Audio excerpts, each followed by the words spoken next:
మహిమ కలిగిన గాక. అందరూ బాగున్నారండి? ఉదయకాలం ముందు ప్రార్థన చేసుకున్నారా? ప్రతిరోజు మీ అందరి కొరకు మేము ప్రార్థన చేస్తున్నాం. మా ప్రార్థనలో జ్ఞాపకం చేసుకుంటున్నాం కాబట్టి ఇతరులకు షేర్ చేయండి, సబ్స్క్రైబ్ చేసుకోండి. ఈరోజు దేవుని వాగ్దానం చూద్దాం. 125 కీర్తనలు 4వ వచనం. యెహోవా మంచివారికి మేలు చేయము, యథార్థ హృదయులకు మేలు చేయము. ఆమేన్, హల్లెలూయా. చక్కని వాగ్దానం కదండి.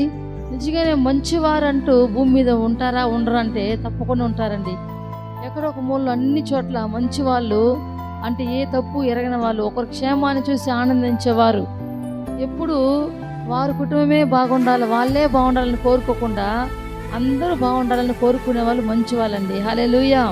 అంతేకాకుండా మంచి స్వార్థం లేని మనసు, మంచి కల్మషం లేని మనసు ఉండే వాళ్ళే మంచి వాళ్ళు. ఎందుకంటే ఈ రోజుల్లో మంచి వాళ్ళు కరువైపోతున్నారండి. కానీ మన దేశ బిడ్డలుగా మనం చేయాల్సింది, ఒకవేళ మీ భర్త నీకు అన్యాయం చేసినా మీరు మంచి చేయండి నీ భర్తకి. ఒకవేళ నీ బిడ్డలు నీకు అన్యాయం చేసినా మీరు నీ బిడ్డలకు మంచి చేయండి.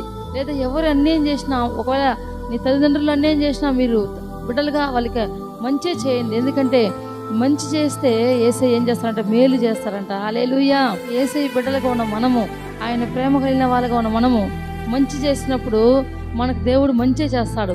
కాబట్టి మనం చెడుగా ఉన్నామనుకోండి, వ్యామోహంగా యథార్థంగా లేకుండా ఉన్నామనుకోండి, మనకు కీడు అనేది సంభవిస్తుంది. కాబట్టి ప్రియ దేవుని బిడ్డలారా, మంచి చేయడానికి ఇష్టపడండి. మంచి చేసినా చెడు వస్తుందా రాని దేవుడు చూసుకుంటాడు. అన్యము నీ మీదకి వస్తుందా, లేనిపోని సమస్యలు నీ మీదకి వస్తుందా దేవుడు చూసుకుంటాడు. కానీ మనము మంచి చేయాలి, మనము వీలైనంత వరకు యథార్థంగానే బ్రతకాలి. అప్పుడు మన జీవితంలో మేలు చేస్తారండి. ప్రార్థన చేసుకుందాం. తండ్రి నీకు వందనాలు ప్రభా. ఎంతోమంది నన్ను ఈ రోజునైనా అయ్యా మేలు చేస్తున్నారయ్యా మీరు వాళ్ళ జీవితంలో. ఎందుకంటే మంచివారుగా ఉన్నారు కాబట్టి చాలామంది మంచివారు ఉన్నారు నాయన.